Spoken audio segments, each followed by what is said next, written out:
Lucas capítulo 16, leemos desde el verso 1 hasta el verso 13, este texto de la palabra del Señor. Lucas capítulo 16, verso 1 al 13. Dijo también a sus discípulos: había un hombre rico que tenía un mayordomo, y este fue acusado ante él como disipador de sus bienes. Entonces el mayordomo dijo para sí: ¿qué haré? Porque mi amo me quita la mayordomía. Cavar no puedo, mendigar me da vergüenza. Y llamando a cada uno de los deudores de su amo, dijo al primero: ¿cuánto debes a mi amo? Después dijo a otro: ¿y tú, cuánto debes? Y él dijo: 100 medidas de trigo. Él le dijo: toma tu cuenta y escribe 80. Están leyendo, ¿verdad? Y yo os digo: ganad amigos por medio de las riquezas injustas, para que cuando éstas falten, os reciban en las moradas eternas. Pues si en las riquezas injustas no fuisteis fieles, ¿quién os confiará lo verdadero? Lean conmigo el 13. Ningún siervo puede servir a dos señores, porque o aborrecerá al uno y amará al otro, o estimará al uno y menospreciará al otro. No podéis servir a Dios y a las riquezas. Diga conmigo amén. Él es digno de recibir todo. Amén. Esta mañana me parece que es muy importante que hablemos abiertamente sobre este texto que acabamos de tomar, ¿sí? Porque en muchos contextos religiosos, especialmente dentro de la iglesia, algunas personas actúan como si el dinero no tuviera importancia. Y sin embargo, rara vez muestran esa actitud apenas termina el culto. Porque cuando termina el culto, allá afuera, el dinero sí importa. ¿No están aquí? El dinero allá afuera sí importa. En la casa, ¿con qué va a pagar la luz? ¿Con qué va a pagar el agua? ¿Con qué va a pagar el estudio de sus hijos? El transporte. Todos los compromisos diarios, ¿con qué va a mercar? Así que la verdad es que se ha vuelto una costumbre religiosa fingir que el dinero no es un asunto espiritual, pero eso está muy lejos de la realidad. Déjeme decirlo claramente: el dinero tiene un papel muy importante en la vida de todos nosotros, y si no lo administramos conforme a la voluntad de Dios, conforme a lo que dice la palabra de Dios, terminaremos viviendo una vida desalineada con su propósito, aunque estemos en la iglesia. Y quiero comenzar diciendo y poniendo un punto muy importante. La Biblia reconoce dos niveles de riqueza, y usted lo va a ver cada vez que usted lea la Biblia. Usted va a encontrar dos niveles de riqueza. ¿Están aquí todavía? El primer nivel de riqueza, con el que todos, o en mayor o en menor medida, estamos familiarizados, es la riqueza material o la riqueza financiera. Y esta se mide por los bienes, por los ingresos, por las propiedades, por los ahorros, por las cuentas bancarias. Pero también debemos tener en cuenta que estas riquezas que le acabo de mencionar, el ahorro, la cuenta bancaria, las propiedades y todo eso, todas esas riquezas son temporales. No importa cuánto tengamos hoy, llegará el día en que todo eso lo dejaremos para siempre. Y el segundo grupo o el segundo tipo de riqueza es la riqueza espiritual. La riqueza que no se ve con los ojos, pero esta riqueza permanece para siempre. La Biblia declara que Él, siendo rico, se hizo pobre para que a través de su pobreza nosotros fuésemos enriquecidos. Así que estoy hablando con gente bendecida, gente que ha sido bendecida. Yo no sé si hay alguien que está luchando con eso, pero somos un pueblo bendecido. La Biblia declara que Jesús en el Calvario llevó la maldición nuestra, nos quitó la maldición. Eso con lo que la gente cada día verbaliza y dice: es que soy muy de malas, es que las cosas no se me dan. Bueno, métase en Cristo para que la maldición se acabe. ¿Están aquí todavía? Así que la segunda riqueza es eterna, permanece para siempre. Y la segunda riqueza es la que tiene mayor valor ante los ojos de Dios, y es la que realmente trasciende. Aunque la riqueza eterna es muy importante, o es la más importante, sin embargo no significa que la riqueza temporal o la material no importe.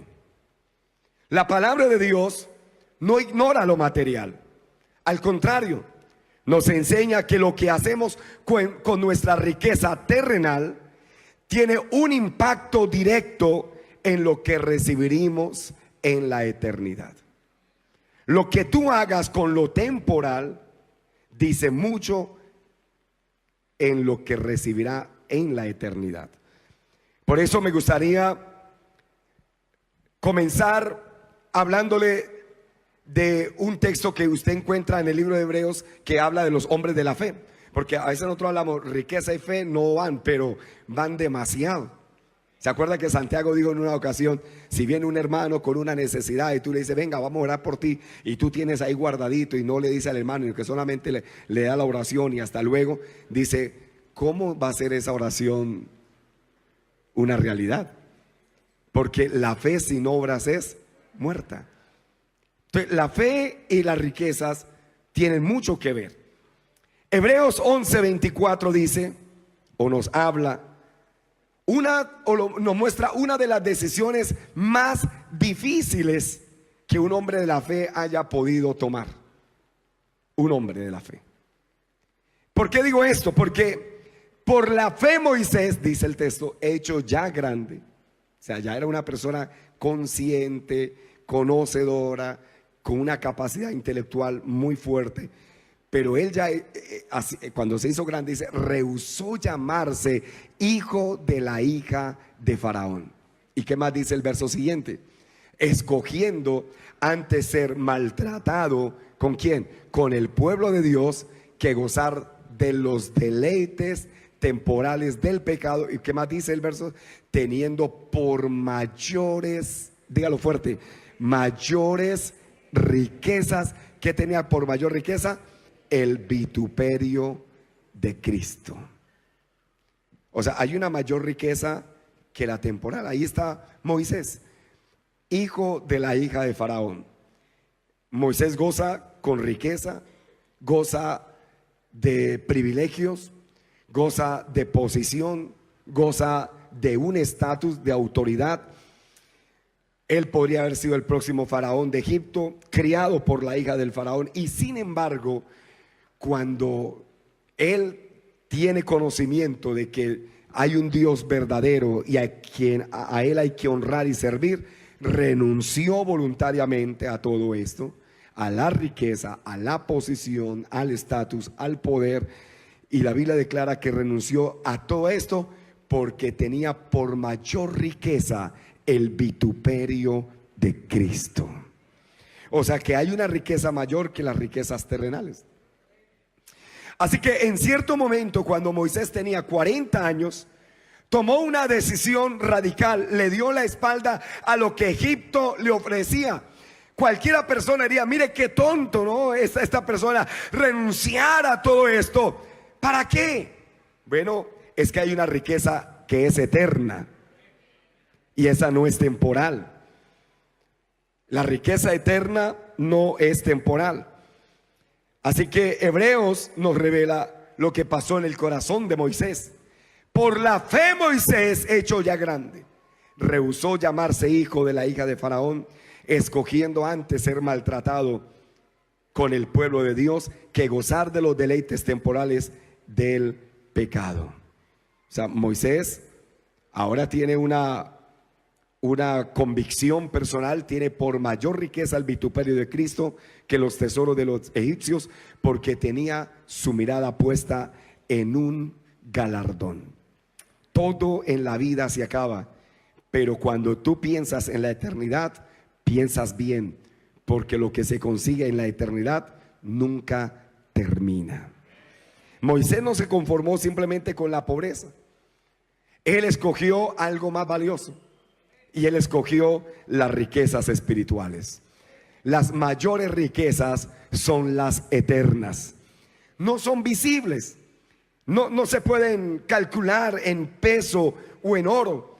Las riquezas espirituales vienen cuando usted decide vivir para el Señor, amar al Señor, unirse a la causa del Señor, serle fiel a Dios, amar a la iglesia, que es el cuerpo de Dios. Así que la mayor riqueza es buscar las cosas de arriba, donde está Cristo sentado a la diestra de Dios. El mundo vio a un príncipe que lo perdió todo. El mundo vio a un hombre que lo soltó todo, pero el cielo vio a un hombre que lo ganó todo. No sé cuántos en esta mañana pueden decir amén, que el cielo los está viendo también. Ahora, en esta breve enseñanza me quiero enfocar específicamente porque, bueno, es posible que en otros domingos profundicemos un poquito más sobre este tema, pero quiero enfocarme un poco sobre la riqueza material, porque sería un error comenzar en la riqueza espiritual sin recordar que hay una riqueza espiritual que es superior. La riqueza espiritual y eterna es la que vale la pena perseguir, como lo vimos en la vida de Moisés. Tiene un valor incalculable, es eterna delante de Dios. Es muy importante mantener un equilibrio, porque si no, podríamos caer en un enfoque materialista, o también caer en una visión distorsionada, o caer en una visión completamente religiosa que desprecia todo lo material. Pero yo les pregunto, ¿cuántos de ustedes disfrutan vivir en el siglo que vivimos? ¿Seguro? Hay 10 nomás. Pero me agrada este siglo, porque tenemos carros que nos ayudan a llegar más rápido a los lugares. Tenemos vías pavimentadas, ¿no? Si yo necesito viajar a Bogotá, antes si era por trocha, ¿cuántas horas? Y era a caballo. Ahora llegas al aeropuerto y en 30 minutos estás en Bogotá, o en pocas horas estás al otro lado del mundo. Así que cuánto agradecen a Dios por el tiempo que vivimos. ¿O no les parece confortable tener agua en su casa? Llega, abres la regadera y disfrutas de eso. ¿Están aquí todavía? ¿Cuánto agradecen a Dios por el siglo que les tocó vivir? Yo no me imagino esa época donde tocaba cargar, bueno, a algunos nos tocó cargar agua para poder bañarnos. Eran en unas cantinas, en unas, ¿cómo era? En unas, los baldes, no, ¿cómo era? Donde echan la gasolina, las pimpinas. Ahí me tocó cargar agua a mí cuando estaba en Saravena y éramos pequeños, porque allá cortaban el agua. Y veíamos televisión solamente de 5 a 8 de la noche, porque a las 8 y algo apagaban la planta del pueblo. Así que gracias a Dios tenemos ahora una comodidad. Así que cuánto dan gracias a Dios por el tiempo que vivimos. Entonces no me esté abriendo los ojos como si no le importara lo material.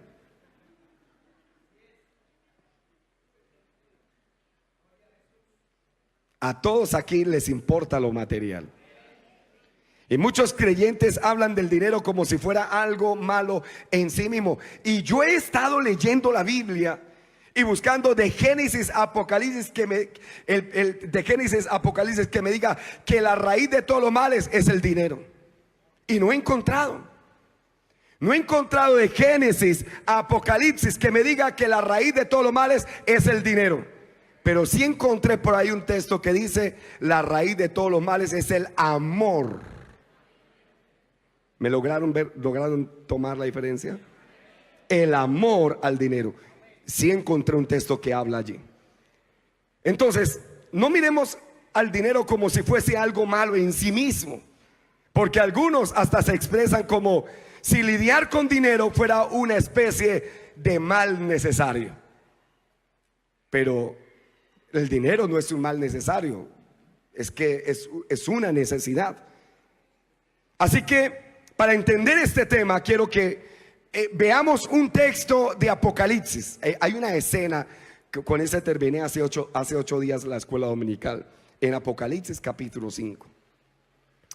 Miremos la escena del Cordero que recibe la gloria. ¿Se acuerdan que eso habla Apocalipsis capítulo 5? Y lloraba yo mucho, dice Juan, porque no había nadie digno de abrir el libro que estaba en la mano derecha del que estaba sentado en el trono. Y si lloraba demasiado. Pero alguien me dijo: Juan, no llores, no temas. He aquí el león de la tribu de Judá, que ha vencido, es digno de abrir el libro y desatar sus sellos. Abrir el libro y desatar sus sellos. Y el ángel le dijo: he aquí el león de la tribu de Judá. Y dice Juan que cuando él se volteó a ver al león, ¿qué vio? Vio a un cordero. Y hay una gran diferencia entre un león y un cordero. Lo que pasa es que Jesús es el león y es el cordero a la vez. Y cuando dice el texto sagrado en Apocalipsis 5:12, que nos da una lista impactante, no sé si pueden mostrarlo ahí. Hay una lista impactante de 7 cosas que el cordero es digno de recibir. ¿Cuántos dicen amén? ¿Están aquí todavía? ¿Cuántos saben que Él es digno de recibir 7 cosas? Bueno, se las voy a mostrar esta mañana. El cordero es digno de recibir. Que decían a gran voz: el cordero que fue inmolado es digno de tomar. ¿Es digno de tomar qué? Vamos, ¿es digno de tomar qué? El poder, primero. Segundo, es digno de tomar las... Tercero, es digno de tomar la sabiduría. ¿Qué más? Es digno de tomar la fortaleza. ¿Qué más? La honra. ¿Qué más? La gloria. ¿Y qué más? Y la alabanza. El cordero es digno. Es una lista impactante. Pasaría 7 dominicales hablándole de estos 7 puntos que habla que el cordero es digno. Y los seres que están allí, y los ancianos y todos los seres angelicales dicen: el cordero que fue inmolado es digno de tomar el poder, la riqueza, la sabiduría, la fortaleza, la honra, la gloria y la alabanza. Recuerde, el número 7 es el número de la plenitud o el número de la perfección. Y hay una lista completa de 7 cosas que Él es digno de recibir. Él es digno de que se le entregue, es digno de que se le dé 7 cosas. Y muchos de los creyentes que vienen al evangelio dicen: para el Señor toda mi alabanza, para el Señor todo mi aplauso, para el Señor todo el honor, pero no la riqueza.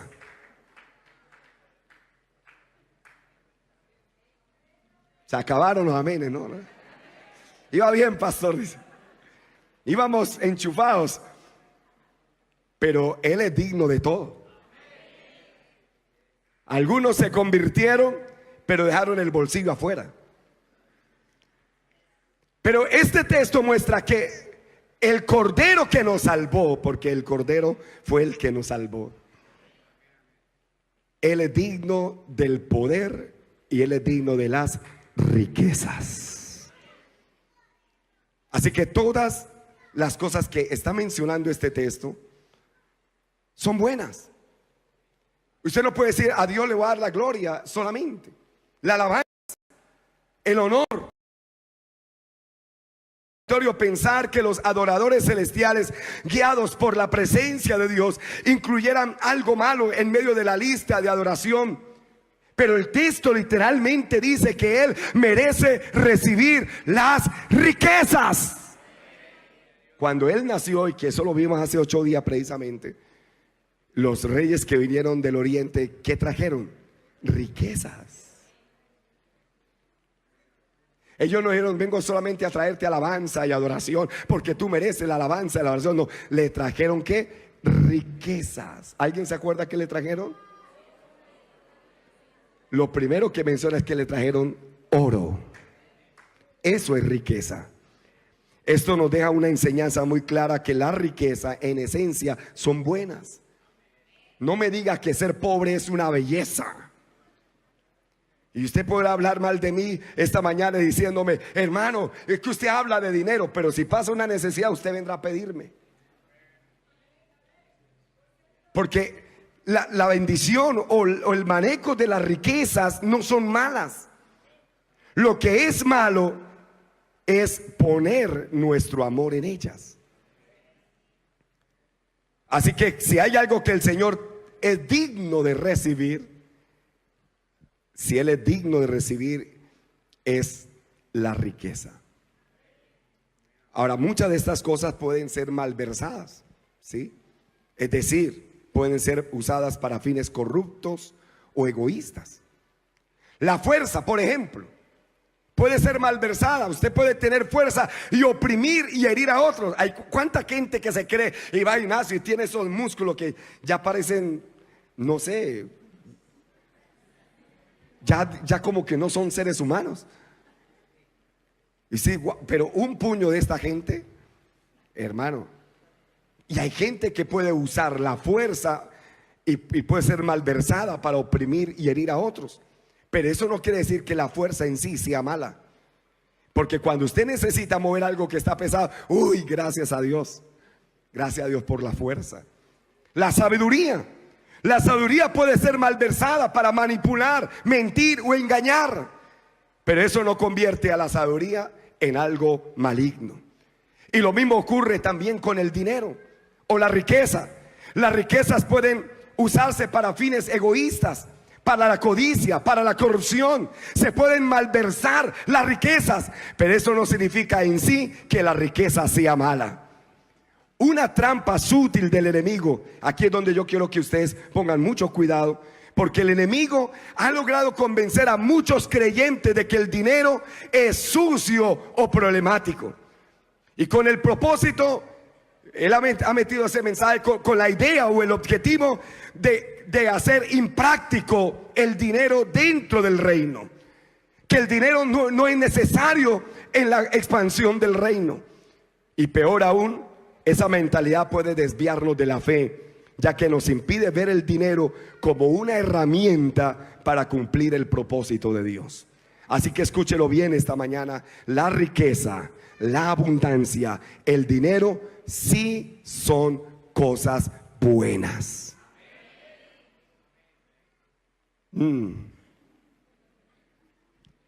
Yo le he predicado, no le voy a censurar porque eran 400 años de esclavitud y 40 años en el desierto. Fue una pelea de Dios con ellos, porque salir de la mentalidad de esclavitud no es fácil. Y sacar a una persona de la mentalidad de pobreza es difícil. Dice que no se puede, es que no me parece, es que no es así. Pero hermano, cuando Dios realmente salva a un hombre, lo salva es para bendecirlo. Para bendecirlo, no para empobrecerlo. Alguien diga amén esta mañana. Así que la riqueza, la abundancia, el dinero son cosas buenas. Y respire con tranquilidad. No estás mal por tener dinero en el bolsillo. No estás mal porque tengas dinero en la cuenta bancaria. No eres menos espiritual por administrar recursos que solamente vienen de la mano de Dios. Porque si tú tienes algo, es porque Dios se lo ha provisto. No está mal ser prosperado. No está mal ser bendecidos. Y es curioso lo que pasa en el pueblo de Dios, y lo digo en experiencia, porque ya llevo más de 30 años en este servicio del ministerio.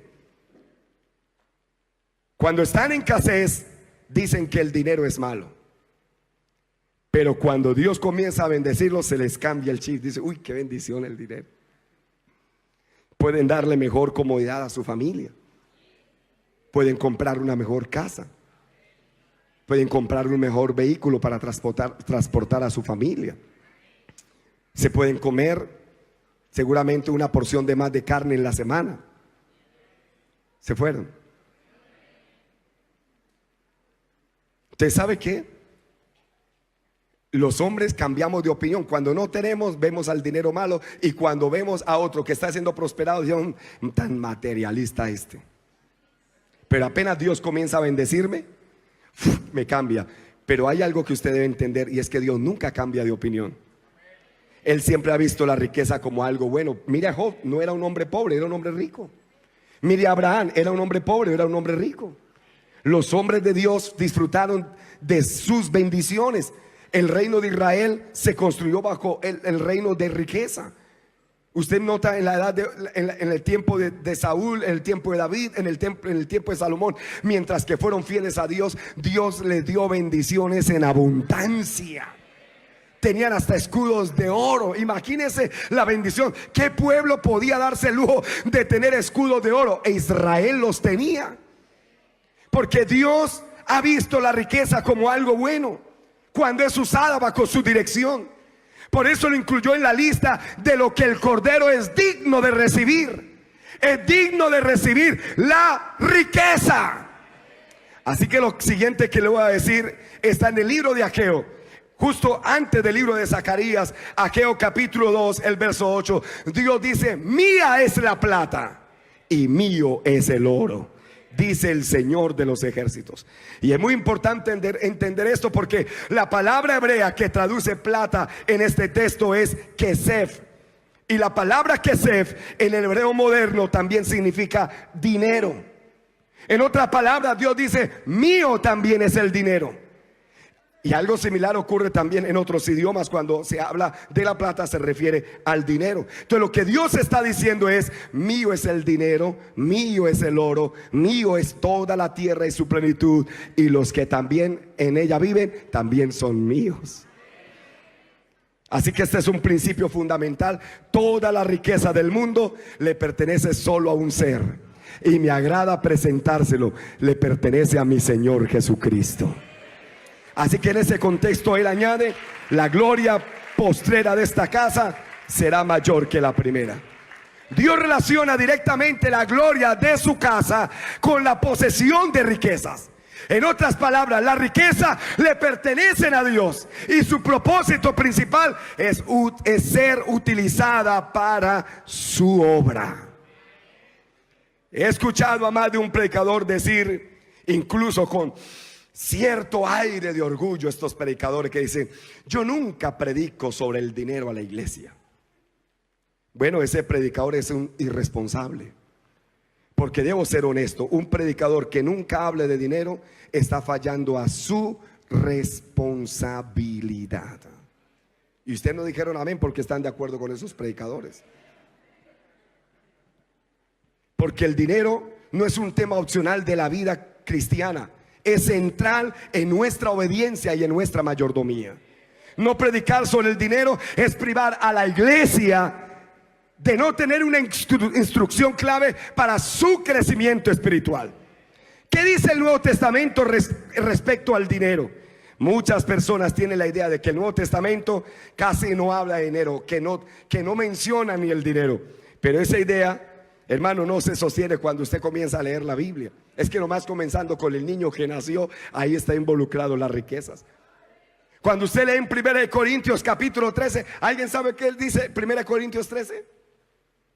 Dios mío, por favor, Señor. No lo vamos a leer esta mañana, pero el 1 Corintios capítulo 13 habla sobre el amor. ¿Sabían eso?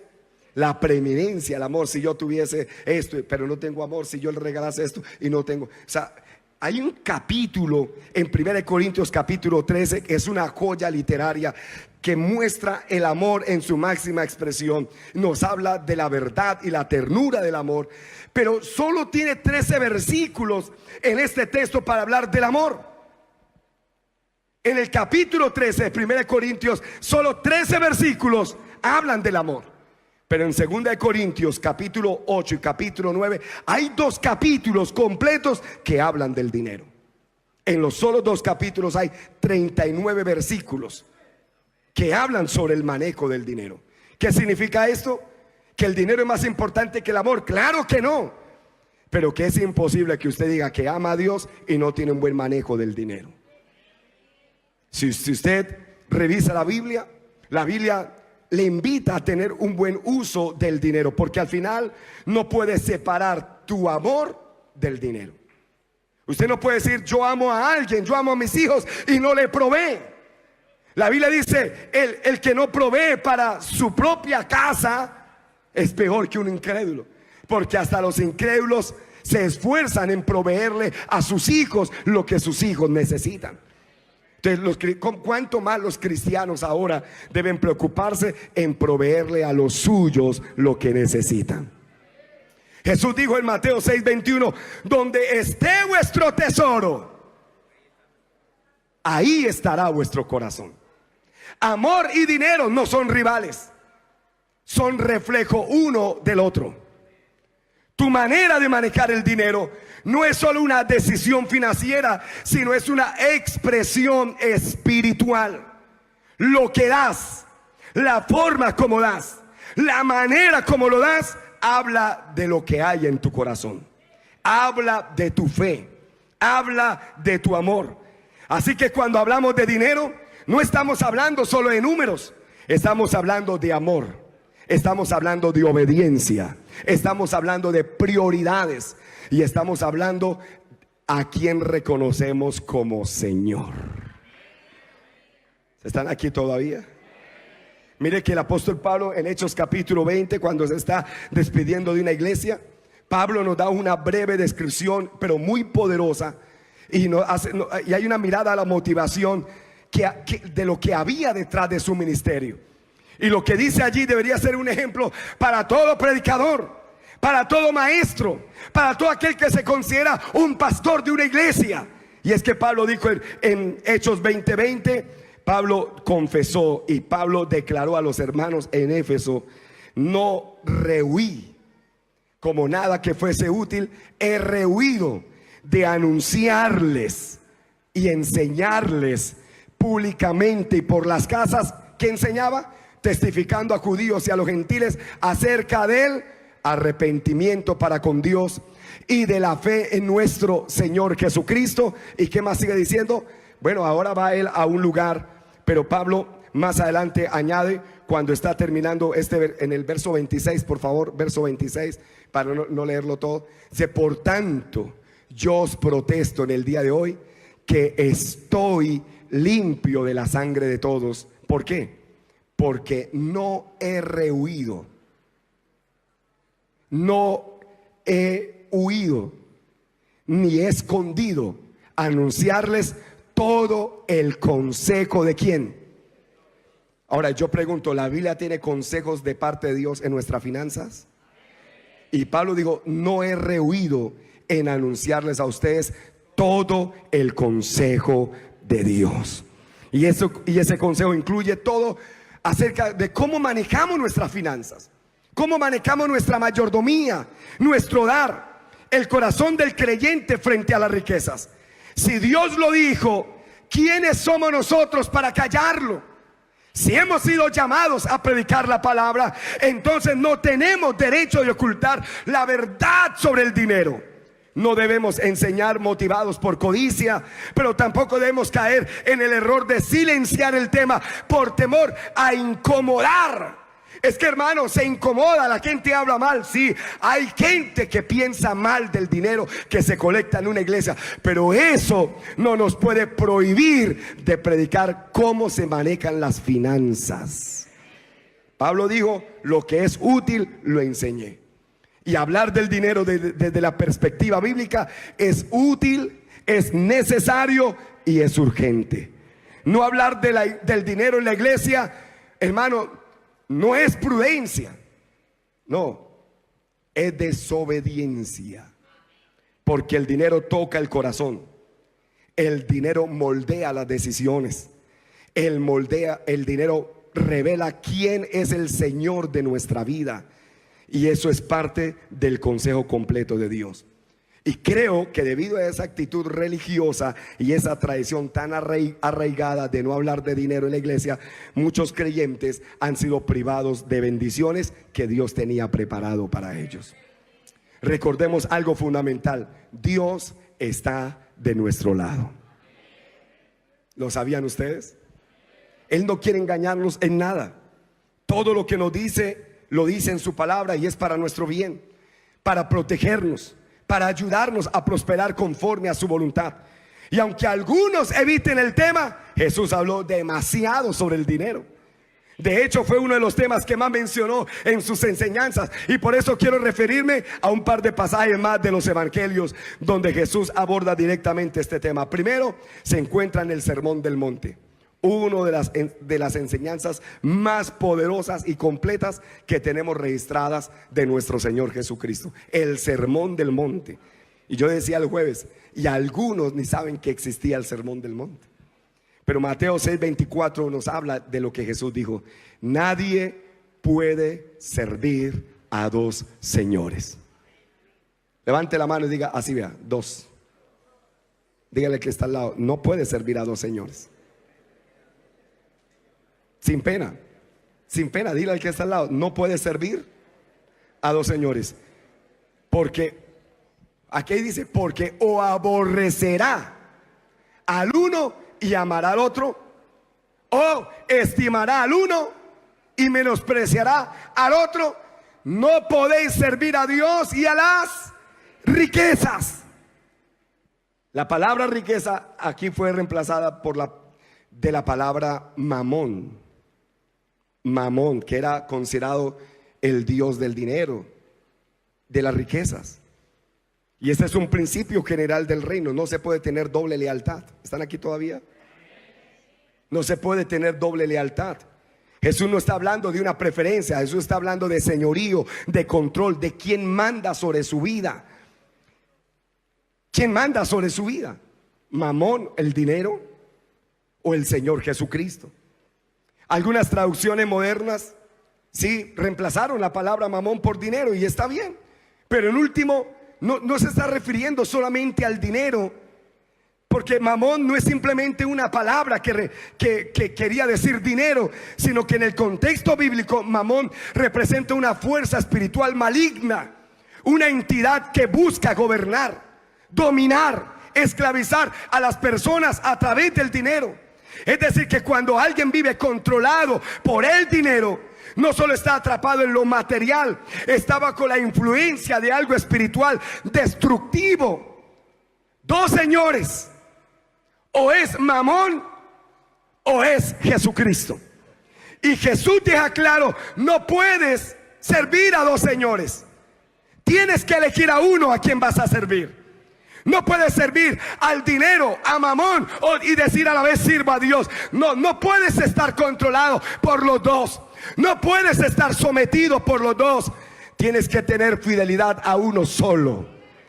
Y esta iglesia ha decidido mostrarle fidelidad al único que vale la pena servir, y es al Señor Jesucristo. Alabado sea Dios. Aplauda a Dios un momentico, por favor. Gloria a Dios. Porque si tú dices voy a servir a los dos, habrá un momento donde aborrecerá al uno y amará al otro. Aborrecerá a uno, ¿quién? Dios. Amará al otro, ¿quién? El dinero. Se apegará a uno, Dios, y despreciará al otro, al dinero. Estos son dos versículos que nos confrontan, porque no dejan espacios intermedios. No nos deja un espacio tibio. O eres de mamón o eres de Jesús. Es una verdad difícil pero necesaria. Si amas al dinero, en el sentido de que te controla, te motiva, te dirige, te volviste ambicioso, y no importa lo que le toque que hacer y lo que le toque que pagar, pero que quieres tener dinero por encima de todo, te convertiste en un fiel servidor del dinero, de mamón. Ahí están las chicas que se venden por dinero. Ahí están los hombres que narcotrafican. Ahí están las personas que hacen toda clase de negocio y no le importa venderle el alma al diablo con tal de tener dinero. No puedes servir a Dios y al dinero. Tu actitud hacia Dios Si amas al dinero, es de rechazo hacia Dios, aunque no seas consciente de ello. Por otro lado, si eres leal a Dios en el tema del dinero, si el Señor Jesucristo es el Señor de tu vida, entonces no dejarás que el dinero te controle, sino que el Señor te dirá qué debes hacer con el dinero. Jesús no dice que es difícil servir a Dios y a Mamón. No, Él dice es imposible. Y más vale que lo tomemos en serio. ¿Cuántos van a confiar en Dios aquí? ¿Vas a permitir que Él guíe tus decisiones? ¿O vas a dejar que el dinero sea el que le dé rumbo a tu vida? Confiar en Dios no significa que siempre tendrás abundancia inmediata, o que nunca tendrás que ajustar tu presupuesto, o que al final de mes dices nos pasamos, hay que revisar. Confiar en Dios no significa que hay que ajustar algunas cosas. Claro que hay que ajustarlas, pero también significa que llegará un momento en tu vida en que el dinero dejará de ser el factor determinante para tomar decisiones. Será Dios quien decida y determine tu camino y no tu cuenta bancaria. Un ejemplo de eso es la iglesia primitiva. Se entregaron al Señor. Y dígame, ¿cómo dice el texto? ¿Ellos tenían al dinero por lo principal o tenían a Dios como lo principal? A tal punto que vendían sus propiedades. ¿Y qué hacían con el dinero? Lo soltaban, todo lo soltaban. Y nunca usted encuentra en la iglesia primitiva diciendo necesitamos llevar el evangelio a Samaria. ¿Quién quiere ir? Aquí tenemos tanto dinero para que vaya. No, el dinero no fue problema. Cuando el apóstol Pablo se fue a la obra misionera, el dinero no fue problema. Porque llega un momento en la vida cristiana cuando tú pones tu confianza en Dios, que el dinero no es lo que más importa. Aunque no haya cuenta bancaria, aunque no hayan vaca en los corrales, y aunque las vides no haya fruto, con todo me alegraré en Jehová, el Dios de mi salvación. Alguien aplaude al Señor en esta hora. Alguien aplaude al Señor en esta hora. Alguien aplaude al Señor en esta mañana. La fe no se mide por lo que tienes en el bolsillo. La fe se mide por lo que crees en el corazón. Si Dios te guía, no permites que Mamón dé la última palabra. Los creyentes de la iglesia primitiva habían sido liberados de la esclavitud de la riqueza. Y esa es la voluntad de Dios para cada uno de nosotros. Que el dinero no nos domine. Que el dinero no dictamine nuestro curso. Que el dinero no nos gobierne. Dios debe ser el Señor y Rey de nuestra vida. Dios cumplirá ese proceso de liberación de forma distinta en cada vida, porque conoce nuestro corazón. Y tarde o temprano todos debemos llegar a ese punto de decisión. Y aunque no lo quieras, llegará un momento en donde tal vez será demasiado tarde, porque es en el momento de la muerte que ya tú dirás: no puedo controlar el dinero. Mucha gente con tanto dinero y al borde de la muerte, ya saben, no pueden seguir controlando el dinero. Pero qué bueno que en esta mañana todavía estamos a tiempo. ¿Quién debe dirigir nuestra vida? ¿El dinero o el Señor? Ese es el camino hacia la verdadera libertad. Y déjeme decirle algo: la única alternativa al dinero es la verdadera fe. O sea, no hay otro camino en que una persona puede decir voy a demostrar mi fidelidad a Dios, sino a través de lo que hace con su fe. ¿A quién vas a servir? Jesús lo dejó muy claro: no puedes servir a Dios y a las riquezas. Y aunque tal vez no lo digamos en voz alta, ni se le ocurra decir amén, la verdad es que estos temas no nos gustan demasiado. Preferimos que las cosas se presenten con un poco de suavidad, con música de fondo. Ayúdame, hermano, con el piano, por favor. Con un lenguaje religioso. Pero cuando realmente Dios comienza a tratar con nosotros, Él quita lo decorativo y nos lleva a lo esencial. Dios no trabaja con apariencias. Él va directo al corazón. Y ahí en el corazón es donde se toman nuestras decisiones. La elección no es si vas a servir, sino a quién vas a servir. Porque uno de los temas de 13 siglos antes de que Jesús apareciera, lo puso en la mesa Josué. Josué llamó al pueblo y le dijo: ustedes saben que ya estamos aquí posesionados con todo lo que Dios había prometido, y Él ha sido fiel, pero ustedes deben tomar una decisión. Si van a servir a los dioses que vuestros padres tenían antes de entrar a esta tierra, si van a servir a los dioses que están alrededor de esta tierra, o si van a servir a los dioses que creían en esta tierra. Pero sepan una cosa: yo y mi casa serviremos a Jehová. La situación no es si vas a servir, la situación es a quién vas a servir. ¿A quién vas a servir? Porque todos vamos a servirle a alguien. Usted dice: yo no puedo, no voy a servirle a Dios. Bueno, le va a servir a Mamón o a Satanás. Porque por naturaleza fuimos diseñados para servir. Fuimos diseñados para rendirnos ante algo o alguien. No podemos vivir sin un Señor. La pregunta no es si vas a servir, sino a quién vas a servir. Y no podéis servir a dos señores. Cuando el profeta Elías llegó al monte Carmelo, desafió al pueblo y les gritó en su cara y les dijo: ¿por qué claudicáis en dos pensamientos? Si Jehová es Dios, síganle, y si Baal es Dios, pues váyanse detrás de él. Pero no estén diciendo un día con Dios y otro día con Baal, un día con Dios y otro día con Baal. No puedes servir a dos, tienes que decidirte de uno. Decídase por el mejor, decídase por el que vale la pena.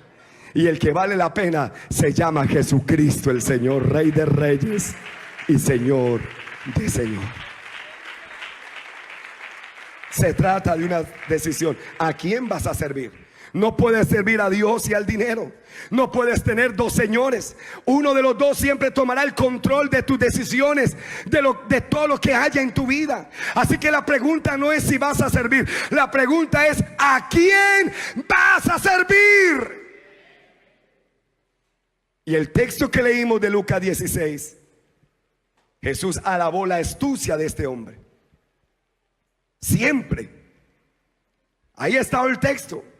Yo no sé por qué lo ignoramos a veces. Pero Jesús alabó la astucia. No es que él haya hecho algo bueno, no, es la astucia. Jesús resaltó la astucia, la sagacidad, la capacidad que este hombre tuvo en cuanto al manejo de sus recursos. Porque él era mayordomo, él no era el dueño, él era el mayordomo y se le dio para que administrase. ¿Cuántos de ustedes saben de que son mayordomos?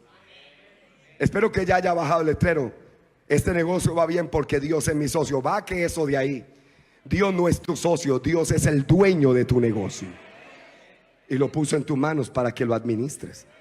Y puso a este hombre para que administrase sus negocios. Pero el hombre era un despilfarrador. El hombre no manejaba los recursos. El hombre comenzó a botar dinero. Cree que hay plata en abundancia, hagamos fiesta. Lo que nada nos cuesta, hagámoslo fiesta. Despilfarró aquí, tiró allá. Y de repente vino y dijo: hey, tráeme, vamos a rendir cuenta. Todos ustedes y yo también voy a rendirle cuenta a Dios. Y el hombre, cuando dijo: y ahora mis cuentas no andan bien, él dijo: me van a echar. Si me voy a buscar trabajo para acueducto, no puedo ya. La columna y los riñones no me dan. Ya estoy viejo, ¿quién me va a dar trabajo? Entonces dijo: voy a ser astuto. Llamó a uno de sus, a quien les tenía venta. Hey, ¿cuánto debes a mi amo?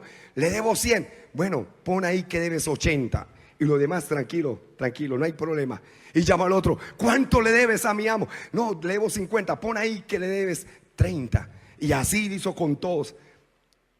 Claro, ¿qué es lo que esperaba el que cuando lo echaran lo recibiera en su casa. No, tranquilo, usted que me ayudó en esta deuda que tenía. Venga, tranquilo, tómese algo, ¿qué quiere comer?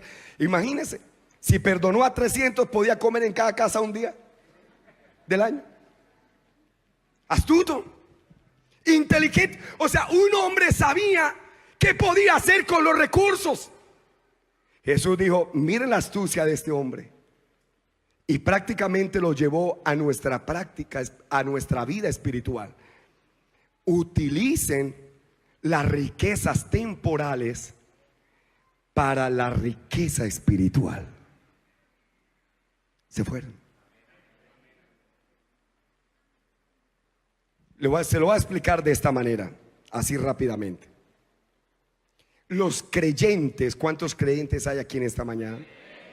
Usted no está llamado a ser ingenuo, no está llamado a estar mal informado en el manejo de sus finanzas. Al contrario, debemos ser más sabios que el mundo, porque contamos con el consejo y la guía del Espíritu Santo.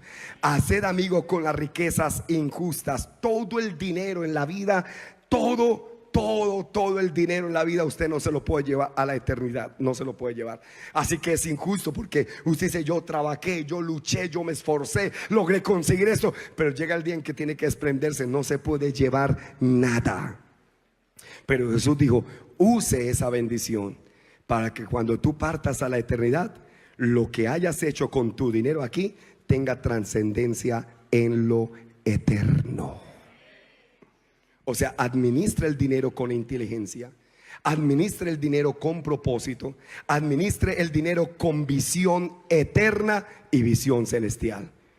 Y esta es una imagen especial para mí, porque pienso constantemente en las personas de nuestra iglesia o en nuestra congregación, en los niños, adolescentes, jóvenes, adultos, mayores que Dios ha puesto bajo nuestro cuidado. Y muchas veces les animo a ustedes que usen sus recursos con sabiduría, que inviertan en lo que realmente tiene valor eterno, en lo que transforma vida aquí y ahora. Y a veces le digo, quizás cuando das una ofrenda, cuando apoyas un ministerio de la iglesia o participas en una campaña especial, no es de inmediato lo que ocurre con tu dinero, pero lo que sí puedo asegurarte es que tu generosidad llegará más lejos de lo que imaginas. Llega un niño que escucha por primera vez que Dios le ama. Llega un adolescente que encuentra identidad y propósito en Jesucristo. Llega un joven que es rescatado de una vida sin sentido. Llega a un anciano que vuelve a sonreír porque siente que aún es valioso para Dios. Y un día, cuando lleguemos a la presencia de Dios, allí Dios te va a traer a una persona que fue rescatada con la inversión que hiciste en el reino de Dios. Alguien se te acercará y te dirá, gracias por haber contribuido. Cuando apoyaste este ministerio, yo fui alcanzado. Gracias a eso estoy aquí. Imagínese el hermano Larsen, cuando vino aquí a Colombia a traer el evangelio, familias lo sostenían desde Canadá y Estados Unidos. Algún día en el cielo miraremos a estas familias que sostuvieron a este hombre de Dios y le demos gracias porque invirtieron bien en el reino de Dios. Sé sabio con lo que haces con tu dinero. Úsalo para hacer amigos en la eternidad. Incluso aquí en tu propia iglesia, en esta iglesia que cada vez vienes cada 8 días y te reúnes, invierte en la obra de Dios. Eso lo convierte en un fruto eterno. Así que Lucas 16:10, Jesús continúa con un principio sumamente importante que va mucho más allá del tema del dinero. El que es fiel en lo poco, el que es fiel en lo muy poco, también en lo mucho es fiel. Y en lo que muy poco es injusto, también en lo mucho es injusto. Eso es un principio universal. Dios nos prueba en lo pequeño antes de confiarnos en algo más grande. ¿Qué es más grande? ¿Lo espiritual o lo material? Y algo dice, hermano, quisiera que Dios me usara y ver un paralítico y ver una persona. Pero ¿cómo te va a usar si no eres fiel en lo insignificante?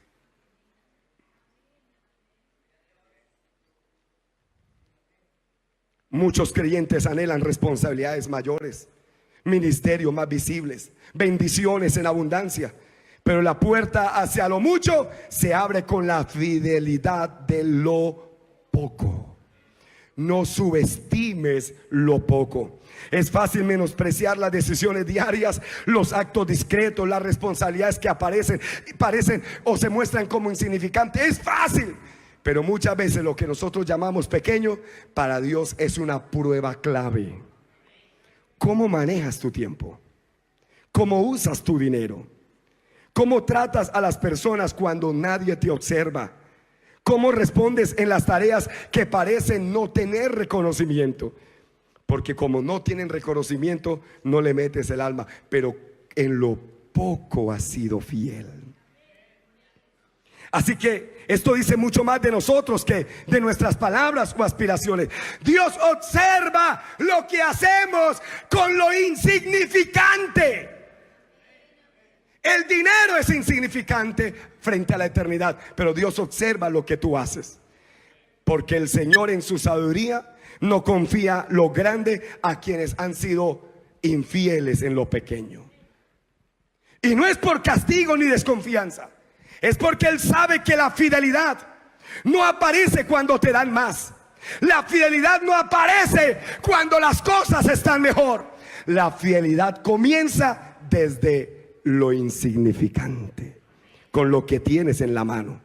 Las grandes oportunidades no llegan antes de tiempo, llegan como resultado de la fidelidad constante. Así que si estás esperando mucho, empieza a honrar a Dios con lo insignificante. Algunos no me están poniendo cuidado, y esto, lo que les estoy hablando esta mañana, es el canal de abrir bendiciones grandes a su vida. Este trabajo, hermano querido, de servir a Dios no va a ser fácil, porque hay una cantidad de fuerzas demoníacas que están en contra y quieren contrarrestar esto. Y así como hay un ataque a la unicidad, hay un ataque al bautismo en el nombre, hay un ataque contra la segunda venida del Señor, también hay un ataque contra las finanzas en la iglesia. Y la iglesia tiene que estar muy advertida. Dios prueba nuestro corazón en las cosas pequeñas. En otras palabras, si como creyentes somos fieles en lo insignificante que es el dinero frente a la eternidad, pues entonces Dios nos confiará las verdaderas riquezas espirituales. Dios prueba con lo material antes de entregar lo espiritual. Dios no cambia este principio. Primero observa cómo administramos lo natural, lo tangible, lo cotidiano. Y solo entonces nos comienza a confiar lo eterno, lo invisible y lo profundo, cuando hemos administrado bien lo temporal. Quiero hablarle directamente ya para ir terminando esta mañana. Tal vez alguno de ustedes aquí esta mañana anhelan un ministerio más grande, desean dones espirituales, desean mucha revelación, mucha autoridad, mucha unción y mucha profundidad. Y quizás han estado orando, ayunando, clamando a Dios, y eso cae muy bien. No está mal orar, no está mal clamar, pero también es posible que la clave esté en cómo están manejando su dinero. Bonita la canción que cantamos hace rato. Si una puerta se cierra aquí, otra se abre allí. Pero hay puertas que se abren no con una oración, sino en el manejo del dinero. Si eres fiel en lo material, Dios comenzará a confiarte en lo espiritual, porque la fidelidad en lo visible abre las puertas a lo invisible. Por eso lamento tanto esa enseñanza tan común y tan equivocada que dice que el dinero no es importante, porque en realidad sí lo es, y en cierto momento es muy decisivo. Lo que Dios te va a confiar espiritualmente está directamente relacionado con lo que haces financieramente. Y quiero hacer una pausa para ir terminando en esta mañana, para decirte que las finanzas, ¿están escuchándome?, son una de las pruebas favoritas de Dios. ¿Están aquí? Las finanzas son una de las pruebas favoritas de Dios. ¿Por qué? Porque el dinero toca lo más íntimo de nuestro corazón y revela mucho de lo que creemos. Las finanzas prueban muchas cosas en nuestra vida espiritual. Pero quiero hablarle de tres específicamente ya para terminar. Primero, el dinero prueba a quién más amo. Donde esté vuestro tesoro, allí también estará vuestro corazón. La forma en que tú gastas el dinero revela a quién realmente amas. Lo que más amas es lo que recibe tu tiempo y recibe tu dinero. No importa lo que digas con palabras, tu agenda, tus extractos bancarios revelan a quién amas de verdad. Si quieres saber qué lugar ocupas, si quieres saber qué lugar ocupa Dios en tu vida, solo revisa dónde inviertes tu tiempo y dónde inviertes tu dinero. Revísalo. Revísalo. Si tú dices amo a Dios, pero inviertes tu dinero en las borracheras, inviertes tu dinero en el prostíbulo, inviertes el dinero en la lotería, inviertes el dinero, pues estás mostrando que amas demasiado a Dios. Mira en qué invierte tu tiempo y en qué invierte tu dinero. Jesús dijo directamente: no hagan tesoros en la tierra, hagan tesoros en el cielo. Si quieres que tu corazón se conecte más con las cosas de Dios, pon tu dinero en el cielo, invierte en lo eterno, y verás como tu interés y verás como tu amor por las cosas del reino crecen. ¿No me están poniendo cuidado esta mañana ustedes? Pero si quieres tener tu corazón en el cielo, comienza a poner tus inversiones en el cielo. Déjame darle un ejemplo muy práctico. Tal vez a muchos de ustedes no les importa cómo va el Atlético Bucaramanga. No le importa cómo va el club, si va bien en la Copa Libertadores.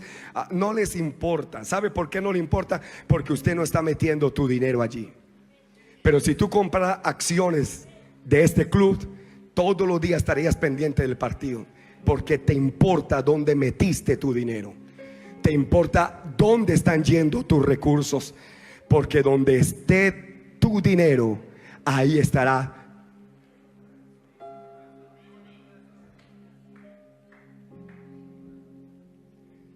A usted no les interesa si Ecopetrol quiebra o no quiebra, porque ustedes no han comprado acciones de Ecopetrol.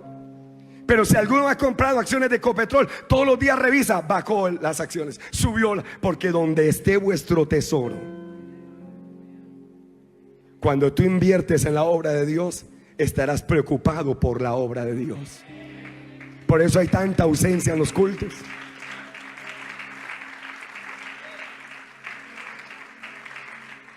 Por eso hay tanta ausencia en los cultos, porque tu corazón no está aquí, porque tu dinero está en otro lugar.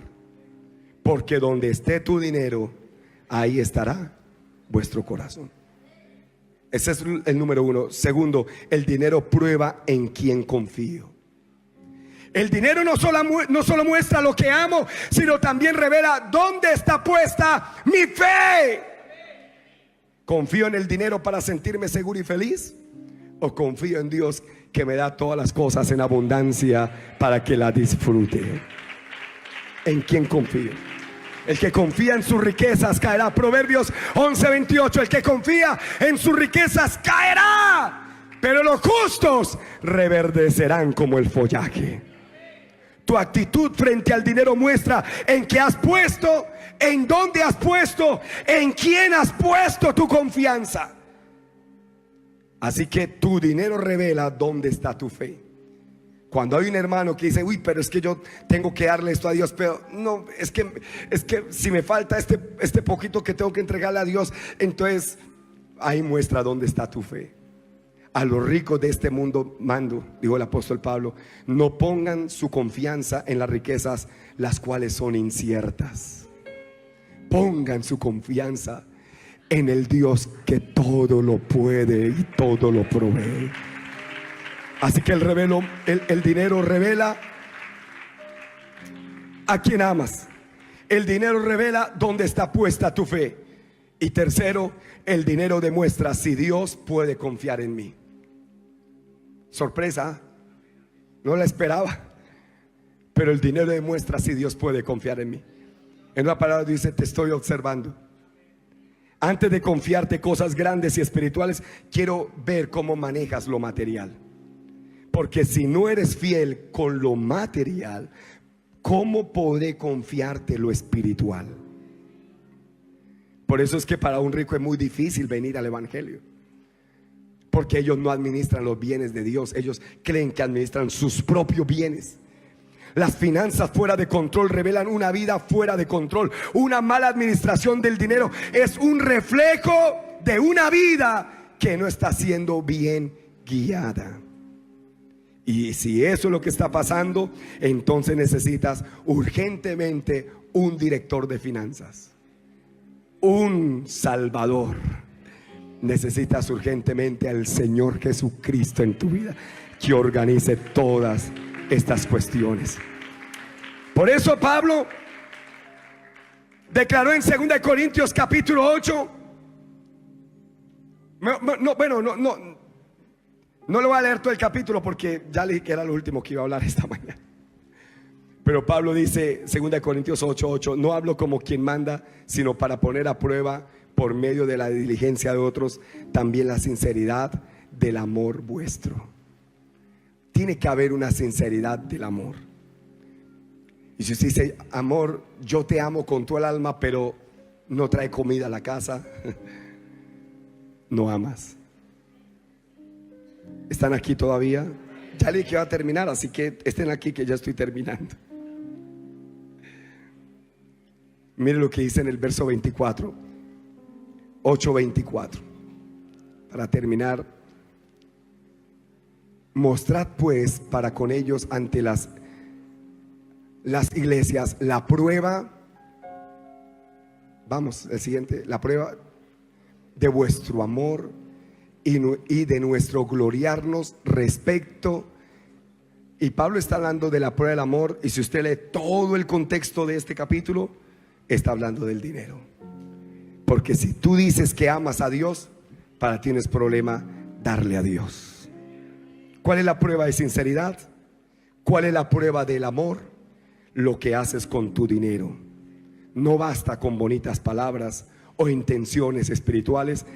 Pablo dice que nuestra relación con el dinero revela si nuestro amor es sincero o no, si nuestro dinero va al lugar correcto y si lo manejamos conforme a la voluntad de Dios. Porque si amamos a Dios y servimos en su reino, no es problema decir las riquezas, el poder, la sabiduría, la fuerza, la alabanza y toda la adoración, eres digno de recibirla. Pónganse de pies en esta mañana. Pónganse de pies. Esta mañana hemos sido confrontados cómo manejar nuestro dinero. No permitas que el dinero te maneje, maneje tú el dinero. Permita que el amor de Dios que ha sido derramado en su corazón maneje todos los asuntos de tus finanzas. No te enceguezcas cerrándose a lo que Dios quiere hacer una realidad en tu vida. Levanta sus manos, ore conmigo y dile: Señor, ayúdame. Tú eres el Señor de mi vida.